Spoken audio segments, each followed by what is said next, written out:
سب سے پہلے تو میں آج کے اس عظیم الشان دن کو منانے کے اندر جن جن لوگوں نے اپنی خدمات انجام دی ان کا میں فرداً شکریہ ادا کرتا ہوں. یہاں فرداً بہت سارے لوگوں کو اجرتیں دی گئیں, کچھ کو شیلڈز دی جائیں گی. میری ذاتی خواہش یہ ہے کہ میں فرداً سب کے ہاتھ چوموں کہ انہوں نے اس پروگرام کو اور جو عزت ہمارے کو 19 مقامات پہ دی اور اب تک دے رہے ہیں یہاں پر. شکر گزار ہوں اپنی بہنوں کا کہ وہ یہاں پر مستقل بیٹھی ہوئی ہیں, چھوٹے چھوٹے بچوں کو لے کے بیٹھی ہوئی ہیں. حالات بھی گرم ہیں, ساری چیزیں ہیں. میں اس میں بہت زیادہ شکر گزار ہوں ہمارے حاجی یاسین صاحب کا, غلام یاسین بھرو صاحب کا, جنہوں نے ہر لمحے ہمارا ساتھ دیا. 2008 سے دے رہے ہیں, اس دن سے دے رہے ہیں جس دن سے ہم نے ایک نظریہ, ایک نظام, ایک سوچ ان کے سامنے رکھی. واحد آدمی تھے جو مستقل طور کے اوپر اس مسٹر جیکب کے شہر سے ایک شخص مستقل اگر مجھے یہ کنونس کرتا رہا کہ نہیں جو بات ہم کہہ رہے ہیں وہ درست ہے, تو وہ حاجی غلام یاسین صاحب نے. میں نے ان سے ہمیشہ کہا مجھے بازو میں اگر آپ چاہتے ہو کہ جو باتیں ہم کر رہے ہیں وہ کھل کے کر سکیں تو مجھے میرے بازو بنو. تو انہوں نے مجھے یہ حسن دے دیا, بولا یہ کرے گا, سب ٹینشن چھوڑو. حسن سے میں نے کہا حسن یہ کیسے ممکن ہے؟ حسن نے کہا سکندر شاہ صاحب بھی موجود ہیں, آپ فکر چھوڑو, آپ آگے بڑھو, ہم آپ کے پیچھے چل رہے ہیں. آج کے لیے ہم نے کہا کہ ہم ایک کانفرنس رکھتے ہیں جس کانفرنس کے اندر ہم تذکرہ کریں گے اس بات کا کہ 1947 سے لے کے 2021 تک 2021 تک ہم نے کیا کیا اس ملک کے لیے. ہم بہت کچھ کہتے ہیں ہم نے کیا کیا, تو مجھے انہوں نے کہا آپ بے فکر رہیں, اور ایک ایسی کانفرنس دی جس میں آپ نے بات کی, جس میں آپ نے بات کی, آپ نے بات کی, آپ نے بات کی, ہمارے کامریڈ صاحب نے بات کی, اور ایسی بات کی کہ مجھے ایسا لگا کہ پورا ICI کا منشور تو آپ نے بیان کر دیا, میرے پاس رہ کیا گیا. مگر آخر میں یہاں رضا صاحب کا ہیں جنہوں نے بہترین ریلی بھی منعقد کری, یہاں کا پروگرام کیا, اور جن کے نام میرے سے رہ رہے ہیں, میں ان سب سے معذرت کرتا ہوں فرداً. مگر کچھ باتیں میں کرنا چاہ رہا ہوں. آخر میں پھر سب سے بات کروں گا. جب حضرت بات کر رہے تھے, وکیل صاحب بات کر رہے تھے, ہیومن رائٹ ایکٹیوسٹ بات کر رہے تھے, میں سب چیز سن رہا تھا, اور میں سن کے یہی سوچ رہا تھا کہ پورا وہی بات ہو رہی ہے جو ہم کر رہے ہیں, اور ہم 11 ملکوں میں بانگ دوہر بات کر رہے ہیں, اور ہر جگہ جا رہے ہیں کرنے کے لیے, چاہے وہ اسلام آباد کے ٹھنڈے علاقے ہوں, چاہے وہ گلگت کا علاقہ ہو, چاہے وہ کوئٹہ ہو, چاہے وہ کراچی ہو, چاہے حیدرآباد ہو, ہم ہر شہر جا رہے ہیں. اور آج ہم اس مسٹر جیکب کے شہر جیکب آباد میں آئے ہوئے, اور یہاں آ کے مجھے سب سے زیادہ خوشی ہوئی کہ جو بات ہم سوچ رہے تھے وہ اس کانفرنس میں مجھے سننے کو ملتی گئی.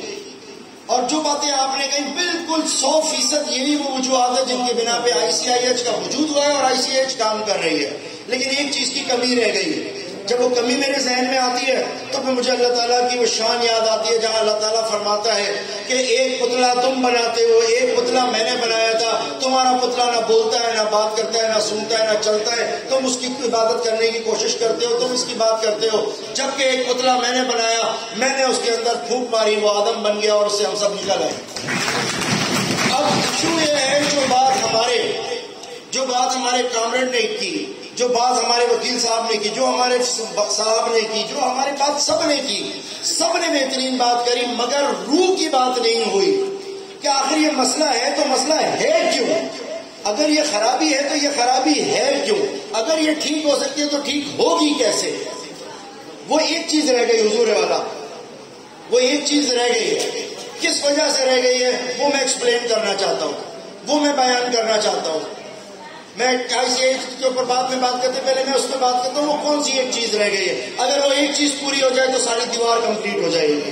اگر وہ ایک چیز ہو جائے تو چلتا پھرتا ہمارا سسٹم تیار ہو جائے گا. وہ ایک چیز کیا ہے اس کو سمجھنے کے لیے میں ایک آسان سی کوشش کرتا ہوں, مثال دوں.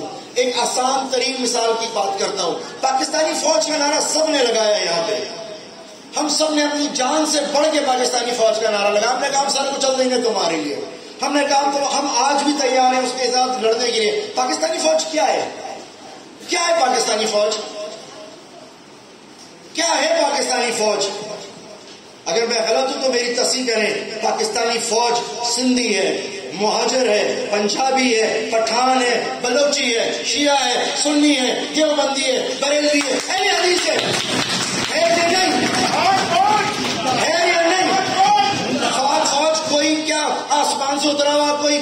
سندھی آ کے کیا ہے پاک فوج؟ ارے وہی سندھی آپ کی ہے، وہی پنجابی ہے، وہی بلوچی ہے، وہی پشتو ہے، وہی پٹھان ہے. ہماری ایک قوم ایک منزل، وہ اگر ہمیں کہیں دکھتی ہے تو صرف اس ادارے میں دکھتی ہے. پاک فوج کوئی باہر کا تو چیز نہیں ہے، ہم ہی لوگوں کا مجموعہ ہے نا. ہم سب کو ایک کون کرتا ہے؟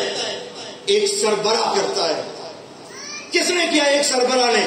کیا سربراہ کو لانے سے پہلے پوچھا کیا تم سندھی ہو؟ کیا ہم نے پوچھا تم پنجابی ہو؟ کیا ہم نے پوچھا کہ تم پٹھان ہو؟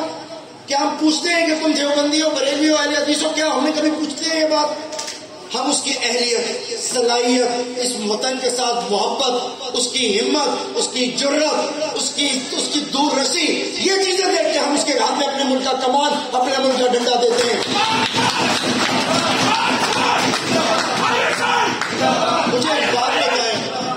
مجھے بات بتائیں کہ دیکھیں نا، یہ ایک ادارہ ہے، اس میں کوئی باہر کا تو نہیں ہے، ہم ہی لوگ تھے اور وہ لوگ کامیابی سے چل رہے ہیں. تو پھر کیا وجہ ہے کہ پاکستان میں ہمارے کو پولیٹیشینز کو گالی دینی پڑ رہی ہے؟ کیا وجہ ہے کہ ہمارے کو ان بنیادی حقوق کے خلاف بات کرنی پڑ رہی ہے؟ کیا وجہ ہے؟ کیا وجہ ہے؟ میں ان سے بات کرتا رہوں گا. کیا وجہ ہے؟ کیا ایسی وجہ ہے کہ کیا ایسی وجہ ہے کہ ہمارے پاس آج سب کچھ ہونے کے باوجود ہمارے پاس آج کچھ نہیں ہے؟ میرے محترم بھائیوں، میری بہنوں، آخر وہ وجہ کیا ہے؟ وہ کون سی ایک چیز تھی جو رہ گئی؟ وہ کون سی ایک چیز تھی جو رہ گئی؟ جو رہ گئی ہمارے کامریڈ سے، جو رہ گئی ہمارے وکیل بھائی سے، جو رہ گئی ہمارے دیگر مقررین سے، کہ ہم وہ نہیں سمجھ پا رہے کہ کیا وجہ ہے کہ جس کی وجہ سے آج ہم بٹے ہوئے ہیں. آج ہم کبھی سندھی بن جاتے ہیں، کبھی ہم پٹھان بن جاتے ہیں، کبھی ہم بلوچی بن جاتے ہیں، اور اس کا نتیجہ اسمبلیوں میں جا کے یہ ملتا ہے جو ہمیں مل رہا ہے. اس کا نتیجہ ہمیں یہ ملتا ہے کہ چلنے کے لیے سڑکیں نہیں ہیں. اس کا نتیجہ یہ نکلتا ہے کہ پاکستان میں 5 دریا ہیں، لیکن ان دریاؤں کے اوپر بجلی بنانے کا نظام نہیں ہے. کیا وجہ ہے کہ پاکستان کے اندر سب سے خوبصورت وہ ایئر کوریڈور ہے، ایک ایسی کوریڈور ہے ہوا کی جدھر سے پنکھے کے ذریعے ہم بجلی بنا سکتے ہیں، لیکن کیا وجہ ہے کہ ہم بجلی نہیں بنا پا رہے اور ہماری بجلی جا رہی ہے؟ ایک سوچنے کی بات ہے. آخر کیا وجہ ہے کہ ہم لوگ جو ہیں وہ یہ ان چیزوں سے رہ گئے؟ تو دیکھیں، اگر ایک وکیل کوئی غلط کام کرتا ہے نا، میرے بھائیوں، میری بہنوں، میرے بزرگوں، میرے نوجوانوں، اگر کوئی وکیل غلط کام کرتا ہے نا، وکیل، اس کی سزا عام آدمی سے زیادہ ہوتی ہے. کیوں زیادہ ہوتی ہے اس کی سزا؟ کیونکہ وہ قانون کو جانتا ہے. وہ قانون کو جانتا ہے، اور قانون جاننے کے بعد اگر غلطی کرتا ہے تو اس کو زیادہ سزا دی جانی چاہیے یا نہیں دی جانی چاہیے؟ آپ بتائیں، دی جانی چاہیے یا نہیں؟ اسی طریقے سے اگر آج پاکستانی محروم ہیں، آج اگر میرے پاکستانی، آج اگر میرے تھل والے بھائی، آج اگر میرے پورے سندھ کے لوگ، صرف سندھ کے ہی نہیں، پنجاب کی گلی گلی کوچے کوچے میں گیا ہوں، میں نے وہاں اس سے زیادہ بدتر حال دیکھا ہے. یہاں بیٹھ کے ہم عجیب پتہ نہیں کیا تصور کرتے ہیں.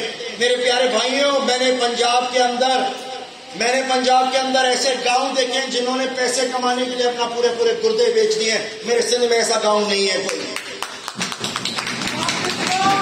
ادھر کی آبادی اتنی ہے، اتنی آبادی ہے کہ انہوں نے اپنے گردے بیچ دیے صرف اس لیے کہ ان کا 2 مہینے کا راشن ان کو مل سکے. مجھے بتاؤ کہ وہاں کتنی غربت ہے. آخر کیوں ہے ہمارا یہ حال؟ کیا قصور ہے ہمارا؟ کیا جارج بش کو، کیا امریکہ کا کیا کینیڈا کا جسٹن ٹروڈو ہو گیا، کیا امریکہ کے لوگوں کے پاس سب کچھ ہے؟ ہم لوگوں نے کیا قصور کیا ہے جو ہمارے کو یہ سزا مل رہی ہے؟ کیا قصور کیا ہے ہم نے؟ آپ نہیں جاننا چاہتے ہم نے کیا قصور کیا ہے؟ کوئی تو قصور ہوگا ہمارا جس کی وجہ سے اللہ تعالیٰ ہمارے پر حساب لے رہا ہے. اور یہ اس کا حساب لینا، خدا کی قسم، یہ اس کی رحمت کا ایک مظہر ہے کہ وہ ہم سے حساب لے رہا ہے. بہت سے گناہ گار ایسے ہوتے ہیں جن کو اللہ تعالیٰ گناہ میں ڈھیل دیتا رہتا ہے، یہاں تک کہ جب وہ مر جاتے ہیں تو آگے کھڑے ہوتے ہیں، مگر ہمیں انہوں نے ڈھیل نہیں دی. ہمارے کو وہ مشکل میں ڈال رہا ہے.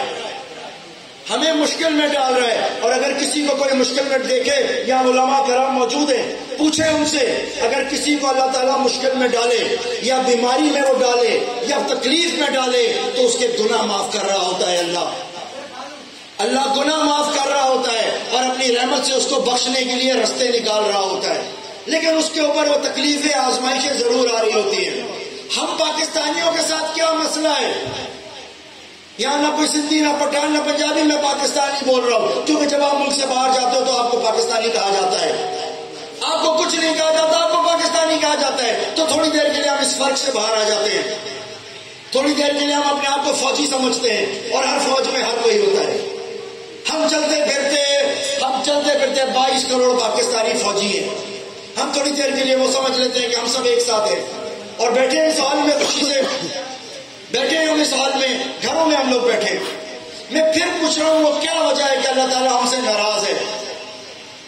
وہ ناراضگی کی اگر کوئی وجہ ہے تو کوئی آپ سے وعدہ کرے اور اس وعدے کے بعد وعدے کی خلاف ورزی کرے، تو کیا آپ کا حق نہیں ہے کہ آپ اس سے ناراض ہو گئے یا نہیں؟ کوئی آپ سے وعدہ کر کے جائے. میرے سے غلام حسین بھنوڑا صاحب کہتے آپ جیک آباد میں آؤ، میں آپ کو ریلیاں دوں گا، میں آپ کو پروگرام دوں گا، میں آپ کو پورا بھال بھر کے دے دوں گا.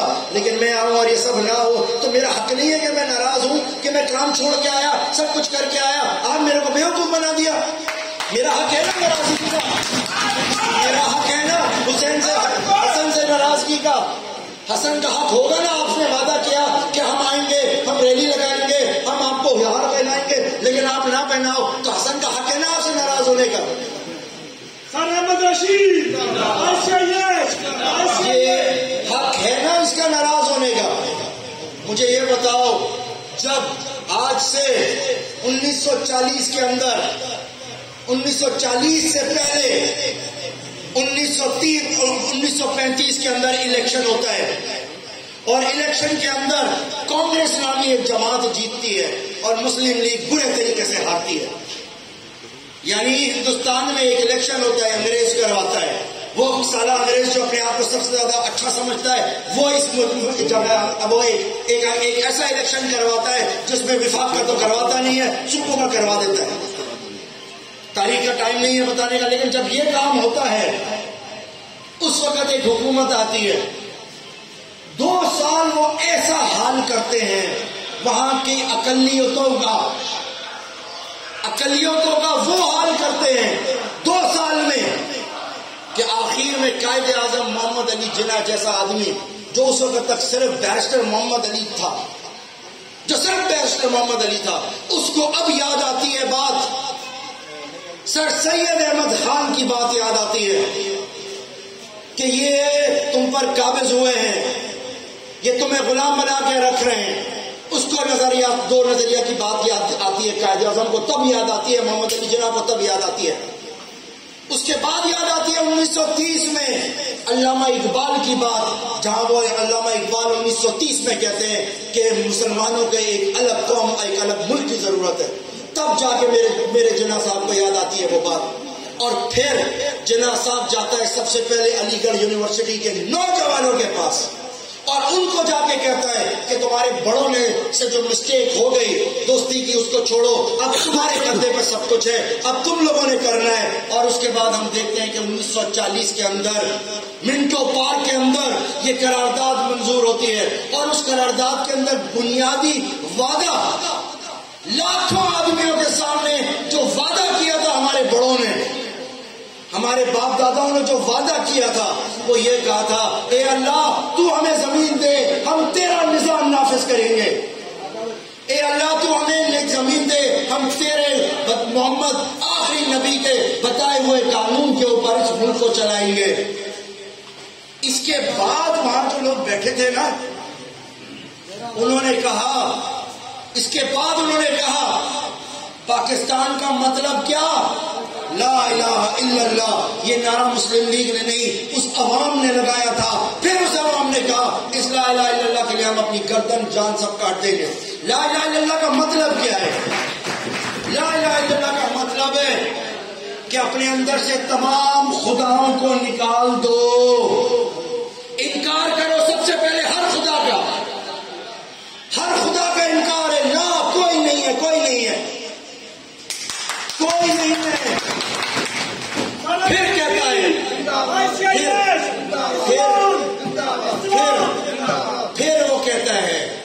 کوئی نہیں ہے، مگر اگر ہے تو اللہ ہے۔ جب آپ نے اللہ کہہ دیا تو کیا وہ اللہ صرف 5 وقت مسجد کے لیے رہ گیا ہے؟ کیا مکہ کے اندر بیٹھا ہے؟ کیا مدینہ میں رہ رہے ہیں؟ وہ ہر جگہ ہے، اور اس نے کہا ہے ان الحکم الا للہ، میرا حکم چلے گا اس دنیا پہ، میرا حکم چلے گا اس پوری دنیا کے اوپر۔ یہ میرے رب نے فرمایا ہے، میرے رب نے یوں کام شروع کیا کہ اس پوری دنیا پہ حکم میرا چلے گا۔ اور اس نے پھر اپنے آخری نبی کو ایک پیغام دے کے بھیجا، اور اس میں کیا کہا؟ هو الذی ارسل رسولہ بالہدی ودین الحق۔ میں نے یہاں پر بھیجا اپنے نبی کو دین، یعنی ایک نظام، ایک سسٹم، ایک قانون دے کے بھیجا۔ یہ میرا اللہ کہہ رہا ہے، اگر لا الہ الا اللہ بولا ہے تو پورا سمجھو نا۔ اس نے بولا لا الہ کا مطلب، اس نے آگے بولا کہ میں نے بھیجا تمہارے میں اپنا رسول، جس کی قسمیں کھاتا ہے، جس پر درود بھیجتا ہے، جس کو سب سے زیادہ پسند کرتا ہے۔ اس کے ذریعے اس نے آپ کو ایک نظام دیا، ایک قانون دیا، ایک سسٹم دیا، اور بولا اس کے مطابق جاؤ، جا کے چلاؤ، اور اس کو ذمہ داری دی۔ والذی ارسل رسولہ بالہدی ودین الحق لیظہرہ علی الدین کلہ، اور اس کو حکم دیا، اپنے محبوب کو حکم دیا کہ میں تمہارے کو اپنا محبوب بنا رہا ہوں اس لیے کہ تمہارا کام یہ ہے کہ تم اس قانون کو جو تمہیں میں نے دیا ہے دین حق، لیظہرہ علی الدین کلہ، اس دین حق کو پوری دنیا پہ واضح کر دو، اور ان کو بتا دو کہ تم سے پرانا والا سارا سسٹم ختم ہو چکا ہے۔ ہم کس سسٹم کی بات کر رہے ہیں میرے پیارے بھائیوں، میرے دوستوں، میرے بزرگوں؟ ہم کس سسٹم کی بات کر رہے ہیں؟ اس سسٹم کی بات کر رہے ہیں جس سسٹم کے اندر، یہ بڑی لمبی قانونی بات ہے، میں جب سمجھ رہا ہوں آپ تھک گئے، مگر میں اتنا دور سے سفر کر کے آیا ہوں، میرے میں ہمت نہیں ہے کہ میں چھوڑ کر چلا جاؤں، میرے میں ہمت نہیں ہے کہ میں آپ کے کی بڑاسنا نکالوں، میری سن لو، اس لیے تھوڑی دیر معافی دیجیے گا، میں بولوں گا، مجھے بولنے دو۔ آگے کی کیفیت دیکھوں گا، بلڈ پریشر دیکھوں گا، لیکن میں مجبور آیا ہوں، میرے حق میں اس میں، جس میں اس قانون کو بدلنے کے لیے میرے اللہ نے بھیجا۔ دیکھو میں قانون میں نے وکالت کے اندر ڈگری لی ہوئی ہے، میں نے قانون کے اندر ایم فل کیا ہوا ہے، میں نے اس تعلیم کو بالکل اوپر تک پڑھا ہوا ہے، بالکل اوپر تک پڑھا ہوا ہے میں آپ سے بتا رہا ہوں کہ ہم سے پہلے والے قوانین، ذرا غور سے سنو، ہم سے پہلے والے قوانین جو اپنے آپ کو بڑے مہذب کہتے ہیں اور آج اس مہذب معاشرے کی سوچ پہ چلنا چاہتے ہیں، ان کے پاس انصاف کا قانون پتہ ہے کیا تھا؟ ان کا انصاف کا قانون یہ تھا کہ اگر کسی کے اوپر کسی نے الزام لگایا اور وہ مجرم کہلایا، اور مجرم کہلایا تو اس کو معلوم کرنے کے لیے یہ مجرم ہے یا نہیں، تو پتہ ہے وہ کیا کرتے تھے؟ وہ لے کے جاتے تھے ایک چوٹی پہ، وہ ایک اونچی چوٹی پہ لے جاتے تھے اور اوپر سے اس آدمی کو دھکا دیتے تھے اور کہتے تھے اگر یہ بچ گیا تو یہ بے قصور، مر گیا تو سالہ قصوروار۔ ایسے کالے قانون کو ختم کرنے میرا نبی آیا تھا۔ وہ لوگوں کی زبان پر، خدا کے بندوں، وہ لوگوں کی زبان پر ایک چاول کا دانہ رکھتے تھے اور کہتے تھے اگر یہ 5 منٹ میں چاول کا دانہ گیلا ہو گیا تو بے قصور اگر نہ ہوا تو اس کو قتل کر دیا جائے گا۔ ابے موت سامنے اور کس کی زبان خشک رہے اور گیلی ہوگی؟ یہ انسانوں کا بنایا ہوا گندا سڑا ہوا بدبودار قانون تھا۔ احسان مانو کہ اس پوری دنیا کو میرے رب نے اپنے محمد کے ذریعے بدل دیا۔ احسان مانو، بھوکے شیر کے سامنے چھوڑ دیا جاتا تھا کہ کھا لیا تو قصوروار، چھوڑ دیا تو بے قصور۔ پھر اسی انسان نے جس کے لیے کہا قرآن میں کہ اپنے ہاتھوں سے لکھتے ہو تم لوگ، اور میرا محمد کہتا ہے کہ اگر میرا نبی صلی اللہ علیہ وسلم فرماتے ہیں کہ اگر فاطمہ بنت محمد بھی چوری کرے گی میں ہاتھ کاٹوں گا۔ دوسری طرف یہ ہے انسانوں کا بنا ہوا قانون یہ کہتا ہے کہ شیر نے تمہیں کھا لیا تو تم قصوروار، نہیں کھایا تو تم بے قصور۔ سالے 3 دن تک اپنے آدمی کو بچانے کے لیے شیر کو کھلاتے تھے اور پیٹ بھرے ہوئے آدمی کو اپنے آدمی کو بچا لیتے تھے، کیونکہ پیٹ بھرا ہوا شیر کسی کو نہیں کھاتا، کہتے تھے دیکھو بے قصور ہے۔ کتنا ظالم معاشرہ تھا وہ، سوچو کتنا ظالم معاشرہ تھا۔ نظر آ رہا ہے آپ کو؟ سوچو کیا معاشرہ تھا کہ باپ بیٹے کو مار رہا ہے، لوگوں کی حالتیں خراب ہیں، میں آپ کے سامنے رومن امپائر کی بات کروں گا، اس دور کے لوگوں کی آپ کی چیخیں نکل آئے گی کہ اتنا گندا بھی معاشرہ ہو سکتا ہے. چھوٹی چھوٹی بات پر یہودیوں کو اور قوموں کو مارا جاتا تھا، مگر ایک شخص پیدا ہوا، 40 سال آپ میں رہا، سسٹم کے اندر رہا، سسٹم کا سب سے بڑا تاجر بنا، سب سے اعلیٰ شخص رہا، اور پھر اس کے بعد وہ کہتا ہے یہ سسٹم ہی غلط ہے، آؤ سسٹم بدلو. اور پھر اس نے اللہ کا قانون ہمیں دیا، اور جب اللہ کا قانون دیا تو میرے رب نے 13 سال کے بعد ان کو ایک ریاست دے دی، ایک زمین دے دی، ایک زمین دی. کتنی بڑی زمین تھی مدینہ کی. آج مدینہ پاک جانے کے لیے آپ ترستے ہیں، اس وقت وہ مدینہ کی زمین صرف 12 کلومیٹر کی زمین تھی، 12 کلومیٹر کی زمین. اور میرے رب کا جب نظام نافذ ہوا تو وہ 12 کلومیٹر اگلے 20 سال کے اندر 64 لاکھ کلومیٹر کی بن گئی. دنیا میں کوئی تاریخ ایسی نہیں ہے، کسی کمانڈر کی، کسی لیڈر کی تاریخ ایسی نہیں ہے، خدا کی قسم ہے نہیں ہے. رشیا نے انقلاب لے کے آیا تو اس میں 3 کروڑ آدمی مار دیے. ہٹلر انقلاب لے کے آیا 5 کروڑ آدمی مار دیے، چند سالوں کی حکومتی خبیثوں کی. میرے نبی کے 10 سالہ دور کے اندر اگر پورے ہم 23 سال میں اپنے نبی کے لگا دوں، میں اپنے رسول کے آخری میں پورے 23 سال لگا دوں، ان کے درمیان جو لڑائی کی گئی ہے، جو جنگیں ہوئے ہیں، جو غزوات ہوئے ہیں، جو جہاد فی سبیل اللہ ہوا ہے، جانتے ہیں دونوں طرف سے کتنے لوگ مرے؟ دونوں طرف سے مرنے والوں کی تعداد 1800 ہے، صرف 1800، جن میں 12,000 مشرکین تھے، باقی کے سارے مسلمان تھے. صرف یہ تعداد تھی شہید ہونے کی. یہ جنگی حکمت عملی تھی، کیونکہ وہ جنگ اور لڑائی اور تمام چیز میرے اللہ کے بتائے ہوئے اصول پہ ہو رہی تھی. اب آ جاؤ پاکستان میں. ہم نے پاکستان لیا اس لیے کہ ہم وہ نظام اللہ کا نافذ کریں گے. اب مجھے بتاؤ، میں کہتا ہوں یا قائد اعظم کہتے ہیں؟ جب مجھ سے پوچھا جاتا ہے کہ بتاؤ پاکستان میں کون سا نظام ہوگا، تو کہتے ہیں مدینہ کا. تو مدینہ کا کون سا والا نظام کی بات کر رہے ہیں بھائی؟ وہ اسی نظام کی بات کر رہے تھے، وہ پورے سسٹم کو بدلنے کی بات کر رہے تھے. جب ان سے پوچھا جاتا ہے اسٹیٹ بینک بنتا ہے تو وہ کیا کہتے ہیں کہ میں کوئی اسٹیٹ بینک کا طریقہ میرا وہاں کا نہیں ہوگا، میں وہ اس طریقے پہ تجارت کروں گا جس طریقے میں میرے محمد نے کی ہے. یہ رسول کے اس نے فرمایا، قائد اعظم نے کہا ہے. رسول اللہ کے اتنے بڑے شہدائی تھے، انہوں نے رسول اللہ کو صحیح معنوں میں پڑھا تھا. وہ جانتے تھے کہ محمد رسول اللہ کون ہے. آپ سب جانتے ہیں. تو کیا آپ سمجھتے ہیں کہ ہم وعدہ کریں اور وعدہ خلافی کریں تو میرا محمد آپ سے ناراض نہیں ہوگا؟ میرا رسول اللہ، میرا محمد رسول اللہ، میرا حضرت محمد آپ سے ناراض نہیں ہوگا؟ کیا میرا اللہ آپ سے ناراض نہیں ہوگا؟ کیا وہ ہمارے بڑوں سے ناراض نہیں ہوگا جن کی وجہ سے آج ہماری سڑکیں نہیں ہیں، آج بجلی نہیں ہے، پانی نہیں ہے، گیس نہیں ہے؟ ارے خدا کے بندو، اللہ ہم سے ناراض ہے صرف اس لیے کیونکہ ہم نے اس وعدے کو چھوڑا ہے، توڑ دیا اس وعدے کو جس وعدے کے اوپر ہم نے یہ ملک بنایا تھا. ہم نے آج تک اس چیز کو نافذ نہیں کیا. ایک حکومت ایسی نہیں آئی جس نے اسلامی نظام کو نافذ کرنے کے لیے کوشش کی ہو. اور اگر کرنے کی کوشش کی تو معذرت کے ساتھ ایک سیاسی جماعت بنا لی، بولا ہم کوشش کریں گے، اور پھر کبھی ان کے ساتھ، کبھی ان کے ساتھ، اور کبھی ان کے ساتھ چلتے رہے. ہمیں نظر آیا نہیں ہو سکتا ہے، نہیں ہو سکتا اس طریقے سے. اس لیے جب ہمارے پاس، ہم نے 20-21 سال سے اس کام پہ لگے، ہم نے فیصلہ کیا ہم کوئی سیاسی جماعت نہیں بنائیں گے. پھر سوال یہ پیدا ہوتا ہے ICIS اسلامی نظام کیسے اس ملک میں لگوائے گی؟ اب سوال آتا ہے اسلامی کا، اگر ہم یہ بات کرتے ہیں کہ اس ملک میں صرف اسلامی نظام نافذ کرو تو پھر ہم کیسے کریں گے؟ ہم جماعت تو بنا نہیں رہے، کیونکہ جماعت بننے کے بعد ہم یا تو MPA بنیں گے، یہ میرے نوجوان MPA MLA یا سینیٹر بن جائیں گے، اور پھر اپنی حکومت بچانے کے چکر میں اسلام بھول جائیں گے. پھر اسلام کے بعد علاوہ صرف ان کو اسلام آباد یاد رہے گا اور وہاں کی ہوائیں یاد رہیں گی. نہیں بنائیں گے ICIS کوئی پارٹی، کبھی ووٹ نہیں دے گی. تو پھر ہم کیا کر رہے ہیں؟ تو پھر ہم کیسے اس نظام کو بدلنے کی بات کر رہے ہیں؟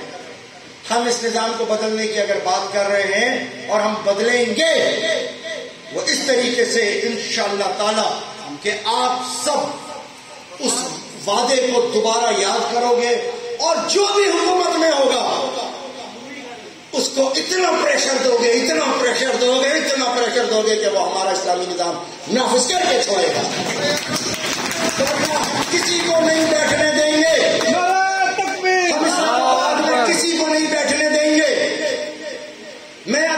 الیکشن کے اندر کسی کو MP/MNA کا ٹکٹ حاصل کرنے نہیں دوں گا اگر وہ میں اپنے پورے تنظیم کے حوالے سے بات کر رہا ہوں، اگر کوئی بندہ 62 اور 63 کے اوپر، اگر آرٹیکل 62 اور 63 کے اوپر کوئی شخص نہیں اترا، میں کسی RO کے باہر اس کمرے کو نہیں نکلنے دوں گا. میرا 50 لڑکا باہر کھڑا ہوگا، نہیں نکل سکے گا RO، نکل کے دکھائے. ہم اپنی لاشیں یہاں دیں گے.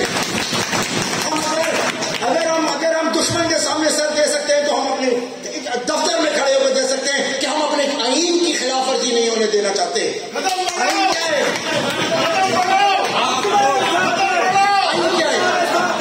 آئین کیا ہے؟ آئین ایک معاہدہ ہے. وکیل صاحب بیٹھے، میں غلط بولوں تو مجھے بتانا. آئین ایک معاہدہ ہے. معاہدہ ہے، جب آپ سودا کرتے ہو تو ایک معاہدہ کرتے ہو کہ بھائی ان شرطوں پہ سودا کیا ہے. آئین کیا ہے؟ ایک معاہدہ ہے. میں اس ملک میں رہ رہا ہوں اس آئین کی وجہ سے. آئین نے بولا میں تمہیں یہ دوں گا، تم مجھے یہ دو گے. شروع کی 5-6 باتیں اس نے کہی. پہلی میں وہ اپنی ٹیریٹری بتاتا ہے، دوسرے میں بتاتا ہے ملک کے خلاف بات نہیں کرنا، تیسرے میں کہتا ہے ہر ایک کو برابری ہوگی، چوتھے میں کہتا ہے کہ ناانصافی کسی کے ساتھ نہیں ہوگی، 5ویں میں کہتا ہے یہ غداری نہیں کرنا، ملک کے خلاف نہیں جانا، 6ویں میں کہتا ہے غداری کی تو تمہیں لٹکا دوں گا. تو کیا صرف آرٹیکل 6 میرے لیے؟ نیچے کی میری فنڈامنٹل رائٹس کدھر گئے 40 تک؟ میرے فنڈامنٹل 10 سے لے کے 40 تک فنڈامنٹل رائٹس کدھر ہے جو وکیل صاحب بات کر کے گئے؟ اور فنڈامنٹل رائٹ میں مجھے سڑک دینا ان کی ذمہ داری ہے. اس ریاست کی ذمہ داری ہے معاہدے کے تحت کہ مجھے سڑک دے گا، صحیح دے گا. مجھے صفائی کے لیے مجھے بلدیاتی نظام بنا کے دے گا. کیسے تم الیکشن نہیں کرواؤ گے؟ اگر نہیں کروا رہے تو تم غدار ہو، تم پہ آرٹیکل 6 لگے گی، تم آئین توڑ رہے ہو، تم آئین کی دفعات کے اوپر عمل نہیں کر رہے. تو بھائی 31 بھی تو اسی کے اندر ہے نا، اسی کانسٹیٹیوشن میں ہے نا. یاد رکھیے گا احمد رشید ICIH کبھی بھی اپنے آئین پاکستان سے ایک قدم باہر نہیں نکلے گا. ایک قدم باہر نہیں نکلے گا. احمد رشید ICIH کبھی بھی قرآن اور سنت سے باہر نہیں نکلے گا. اور ساری تبدیلی اسی نظام کے تحت آئے گی.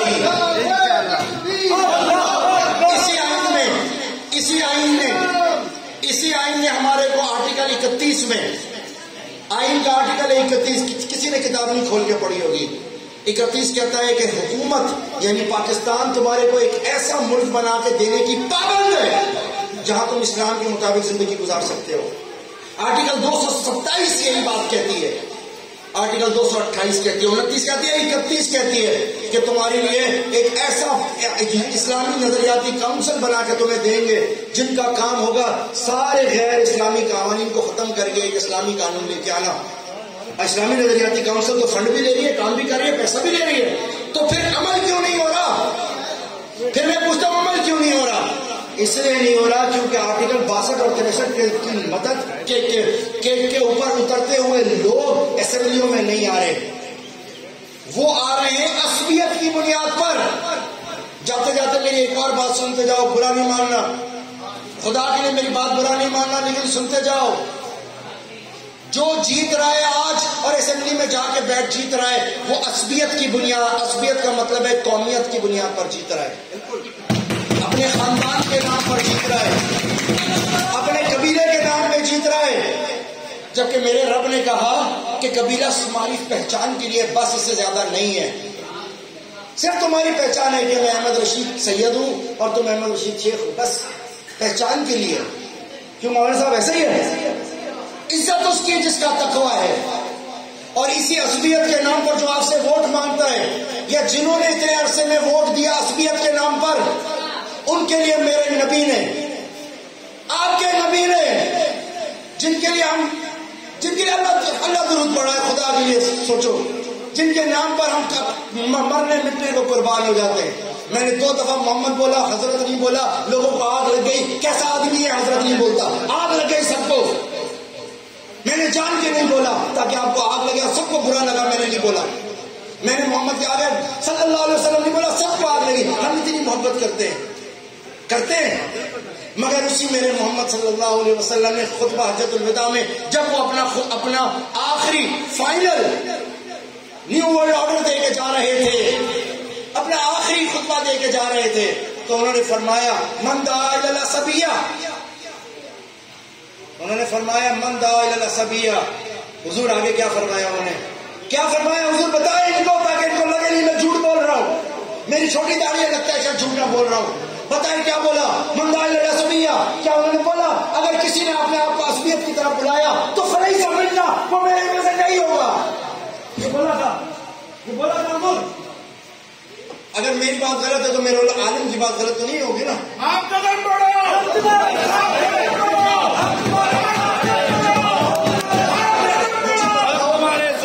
مجھے بتاؤ، میرے ساتھ نہیں ہے، مجھے کوئی نہیں چاہیے، صرف اس قرآن اور سنت کے ساتھ جانا اور کسی کے پیچھے نہیں جانا، کبھی کسی کے پیچھے نہیں جانا. اپنے پیچھے چلا کے تو مروایا سب نے، اپنے پیچھے چلا کے مروایا. کیا تمہارے لیے کافی اللہ نہیں ہے؟ کیا تمہارے لیے محمد رسول اللہ صلی اللہ علیہ وسلم کی تعلیمات کافی نہیں ہے؟ کیا ان کے بھیجے ہوئے لوگ تمہارے لیے کافی نہیں ہیں؟ کیا ضرورت ہے میرے قدم کے پیچھے؟ میرے قدم پر نہیں کرو، میرے قدم پہ جاؤ گے، کل کو میں گمراہ ہو گیا تو تم لوگ بھی ہو جاؤ گے. اللہ کے پیچھے لگو. ICIH کا پہلے دن سے منشور ہے، ہم اپنی کمر سیدھی کرنے نہیں آئے. کیا ہماری طاقت ہو جائے گی؟ ہم سے SP DSP ہم سے ملیں گے؟ ہم تو ملتے بھی نہیں ہیں ان سے، ہم انتظامیہ سے ملتے بھی نہیں ہیں، وہ ہمارے تنخواہ پہ چلتے ہیں. آپ لوگوں کی ہوگی ہمت، آپ ان کو SP DSP بولتے ہو گے، آپ پولیس والے کو بات کرتے ہو گے، میں تو بات بھی نہیں کرتا کیونکہ میری تنخواہ پہ پڑھتے ہیں، میں پیسے دیتا ہوں تو پڑھتے ہیں. جس دن سے آپ لوگوں نے ان کو سر بولنا شروع کیا ہے، جس دن سے آپ نے ان کو سر بولنا شروع کیا، وہ آپ کے سر پہ جا کے بیٹھ گئے. ان کو اوقات میں، ان کو ان کی اوقات میں رکھو. اور میں آج کے کہہ رہا ہوں کہ یہاں میرے کسی بھی آدمی کے اوپر اگر کسی انتظامیہ نے کوئی غلط بات کی، کیونکہ ہم لوگ غلط بات کر ہی نہیں سکتے، کیونکہ نہ آئین سے باہر جائیں گے نہ کانسٹیٹیوشن سے جائیں گے. اگر کسی نے کوئی غلط بات کی تو میں ہوں گا اور وہ ہوگا.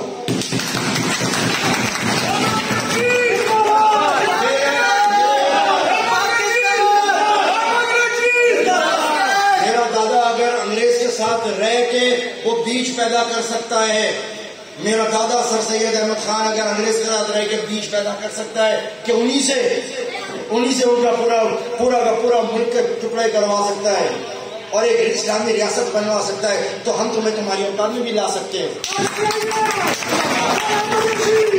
میں ایک سیکشن پڑھ کے بتاؤں گا آئین کی کہ تمہارے اختیارات کیا ہیں، تمہارے اختیارات کیا نہیں ہیں، تمہیں پتہ چل جائے گا، تمہیں لگ پتہ جائے گا. ہم بات جو ہے جی حضوری کر کے کرتے ہیں، اس لیے ہم گھبرا رہے ہیں. تو کہنے کا میرے بھائیوں مقصد صرف یہ ہے کہ میرے نبی نے فرمایا من دعا الی العصبیہ فلیس منا، جس نے عصبیت کی بات کی وہ میرے میں سے نہیں. اب جو ووٹ عصبیت پہ ڈالا آپ لوگوں نے یا کسی نے بھی ڈالا یا آئندہ کوئی ڈالنے کی کوشش کرے گا تو آپ اس کو یہ صاف صاف کہہ دو گے کہ تمہارا تو تعلق محمد رسول اللہ سے ہے ہی نہیں. یا تو آپ بول دو کہ وہ خطبے میں بات میں نے غلط کی ہے. میری بات غلط ہو سکتی ہے مگر میری نبی کی غلط نہیں ہو سکتی. اس کو غلط بولا تو میں چھوڑوں گا نہیں کسی کو بھی. میں کسی کو نبی کے اوپر بات کی ہے. ہم تو فرانس والوں کو نہیں چھوڑتے، ہمارے تو بات ہی کچھ اور ہے. لیکن اگر غلط بات ہے تو چھوڑ دو. لیکن اگر میں آپ کو وہ حق بات بتا رہا ہوں من دعا الی العصبیہ فلیس منا، تو وہ آپ میں سے نہیں ہے. آپ یہ بات بتاؤ گے. جس دن یہ چیز ہوگی تو سارے معاملات ٹھیک ہوں گے. اب یہ کب ٹھیک ہوں گے؟ تھوڑی دیر پہلے ایک صاحب نے یہ بات کہی کہ سب کے اندر برابری ہو. بات نہیں برابری ہو. برابری کا فارمولہ کیا ہے؟ لا الہ الا اللہ محمد رسول اللہ. کیا یہ فارمولہ نہیں ہے آپ نے کلمہ پڑھا آپ کے برابر میں کھڑے ہو جاؤ؟ کیا یہ فارمولہ نہیں ہے کولی میگوار بھیڑ جن کو کوئی پوچھتا نہیں ہے کلمہ پڑھ لے آپ کے برابر میں آ کے کھڑا ہو جائے گا؟ نہیں ہوتا ایسا؟ ہوتا ہے کہ نہیں ہوتا؟ آج ایک کولی کو اٹھاؤ جس کا اپنا ہندو اس کے ساتھ نہیں کھاتا، جس کے اندر اس کے اپنے لوگ نہیں کھاتے، ان کے اندر کاسٹ کا سسٹم ہے نا، لیکن اس کو کلمہ پڑھواؤ وہ ہماری پہلی صف میں کھڑا ہو. کیا کوئی اس کو کوئی اس کو کہہ سکتا ہے پیچھے جاؤ تم نئے ہو اور یہ پرانا ہے؟ کوئی کہہ سکتا ہے؟ ابے وہ اسلام اگر ہوگا تو ابھی غریب کیسے رہ سکتا ہے یار؟ میرے کو یہ بتاؤ نا پھر کہاں گئے؟ کوئی انصاف نہیں ہوگا تو پھر کیا ہوگا؟ جس دن آ جائے گا مسئلہ ختم ہو جائے گا. کوئی راکٹ سائنس تو نہیں ہے. آپ نے سب باتیں صحیح کری لیکن آخری چیز رہ گئی کہ اس سب کا حل صرف اسلام ہے. اس کا حل نظام ہے. اسلام کیا ہے؟ اسلام کیا ہے؟ اسلام کا مطلب پھر عالم صاحب سے پوچھ رہے ہیں چلو میں پھر ان پڑھ آدمی ہوں بھائی، ہو سکتا ہے غلط بتا رہا ہوں، ہو سکتا ہے ماسٹر LLB، ہو سکتا ہے کسی کا فراڈ ہو، ان سے پوچھنا اسلام کا مطلب کیا ہے، یہ آپ کو بتا دیں گے اسلام کا مطلب کیا ہے۔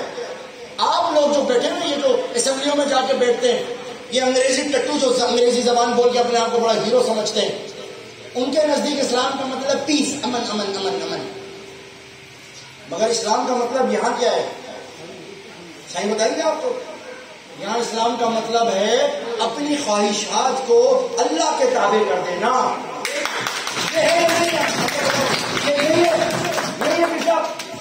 اسلام کا مطلب اپنی خواہشات کو اللہ کے تابع کر دینا۔ میرا دل چاہ رہا ہے میں اپنے جتوئی کو ووٹ دوں، میرا دل چاہ رہا ہے، مگر اس کے مقابلے میں ایک دوسرا بندہ ہے، میں نے عصبیت چھوڑ کے اسلام کے اللہ کے آگے اپنی سب خط تسلیم کر لیا، یہ ہے اسلام۔ جس دن یہ آ جائے گا، جس دن یہ آ جائے گا، جس دن اسمبلی میں فارمولہ اسلام کی بنیاد پہ ہوگا، مجھے بتا دو سندھی مہاجر پنجابی پٹھان کا جھگڑا ہو سکے گا؟ کسی نے بولا، میرے بھائی نے بولا تھا نا یہاں کہ سندھ اور بلوچستان میں بھی وہی قانون لے کے آؤ جو پنجاب میں ہے، کوئی فارمولہ نہیں ہے وہ لانے کا۔ کیوں؟ آبادی زیادہ، ان کے لوگ زیادہ، ان کی سیٹیں زیادہ، کوئی فارمولہ نہیں ہے، اگر ہے تو صرف ایک ہے، اللہ کا نظام اسلام۔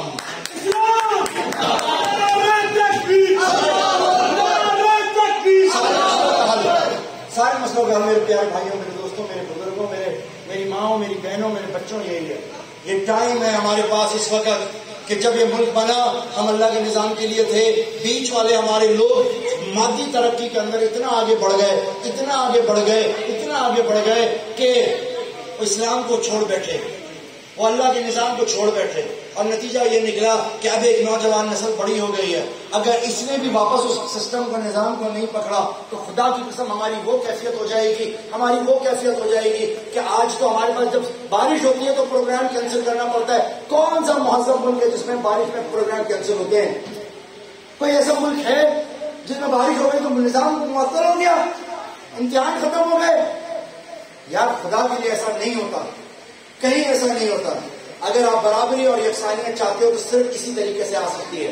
اسی طریقے سے پھر ابو سفیان آپ کی صف میں آ گیا تھا، ساری زندگی آپ سے لڑا، لیکن آخر میں نبی نے اس کو اپنے ساتھ رکھا یا نہیں رکھا؟ اس کے بچے کو وہاں پہ گورنر خود بنا کے بھیجا یا نہیں بھیجا؟ ہندا کو قبول کرنے کے بعد قبول کیا یا نہیں کیا؟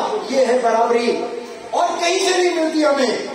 اگر کہیں ملتی ہے تو بتا دو۔ آخری بات، دل تو نہیں چاہ رہا آخری بات کرنے کا، دل چاہ رہا ہے میں بولتا جاؤں، شاید کوئی بھی سن لے، میں بہت دور سے آیا ہوں،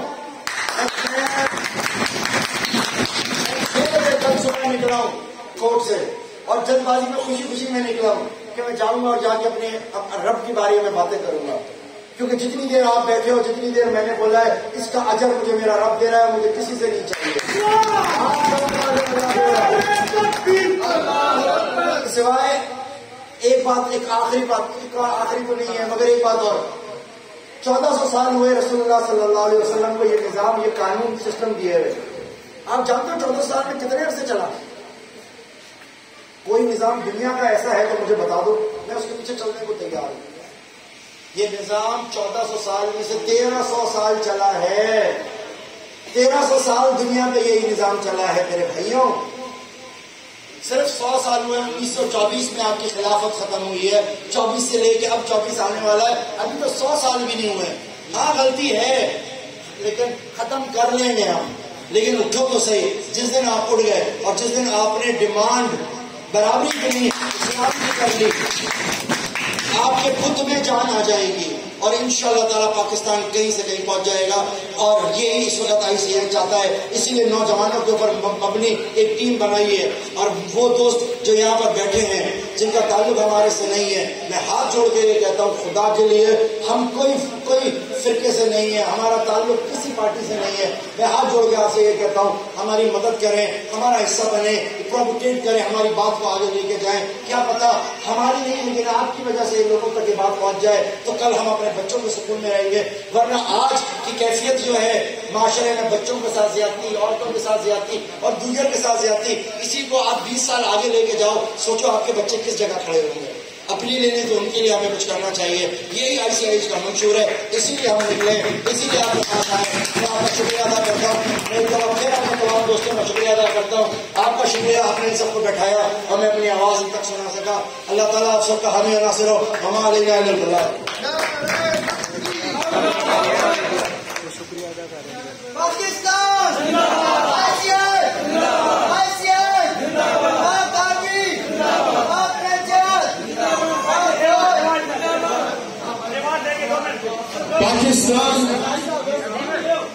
پاکستان کی آواز ہے آپ،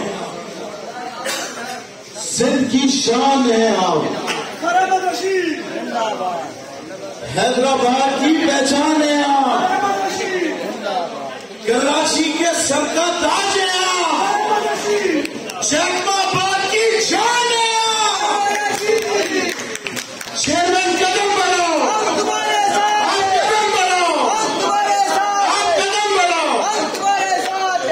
آپ کا اور جیکب آباد کی پوری انتظامیہ کا ICIH شکر گزار ہے. خاص طور پہ میڈیا کا بہت تعاون رہا. میڈیا بہت دیر سے کوریج کر رہا ہے. آپ سب کا بہت شکریہ، آپ کی آمد کا شکریہ. اس کے ساتھ ساتھ جیکب آباد ایسے پروگرامز کرتا رہے اور ہمیشہ ہم آتے رہے. میں آپ سے ایک گزارش یہ کرنا چاہوں گا، اگر شاذب شیخ صاحب اگر میری آواز سن رہے ہیں تو اس وقت میرے قریب آ جائیں. شاذب شیخ صاحب ہماری کوآرڈینیٹر بھی ہیں. اس کے علاوہ ICIH کو بہت نزدیک سے، بہت شروع سے دیکھتے آ رہے ہیں. حیدرآباد میں اور یہاں تک جیکب آباد تک یہ شاذب شیخ صاحب ہیں جن کی وجہ سے آج میں یہاں کھڑا ہوں، جن کی وجہ سے ہماری پوری ٹیم یہاں تک پہنچی. یہ ہمیشہ یہ ایک وہ ICIH کا سپاہی ہے، کارکن ہے احمد رشید کا. یہ ہر لڑکے کو چانس دیتا ہے، اس کی عزت رکھواتا ہے، خود پیچھے رہتا ہے، اپنے نام کو کبھی شو نہیں کرتا. میں آپ سے چاہتا ہوں ان کے لیے کھڑے ہو کے تالیاں بجائیں. شاذب شیخ صاحب کو میں اپنی طرف سے ایک اجرت کا تحفہ پیش کرنا چاہتا ہوں. اس کے ساتھ ساتھ میرے قریبی حسن جو کہ ڈسٹرکٹ کے پریزیڈنٹ ہیں ICIH جیکب آباد کے، آپ سے میں گزارش کرتا ہوں کہ آپ ایک اجرت کا تحفہ شاذب صاحب کو پیش کریں. سینئر وائس چیئرمین کبھی شیخ ہمارے ساتھ ساتھ آج جیکب آباد میں اس وقت ہمارے بیچ موجود ہیں. میں ان سے گزارش کروں گا کہ شاذب شیخ کو ایک اجرت کا تحفہ کبھی شیخ کی جانب سے پیش کیا جائے.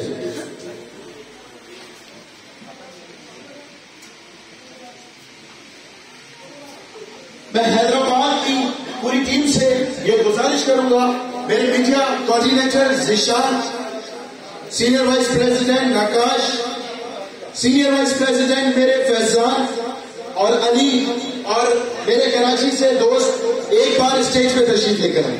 عادل، جس میں ہمارے طاہر صاحب، ہمارے گدی صاحب، اس کے ساتھ ساتھ ہمارے جنید بھائی. آپ سب کو میں ایک دفعہ اسٹیج پہ بلانا چاہوں گا.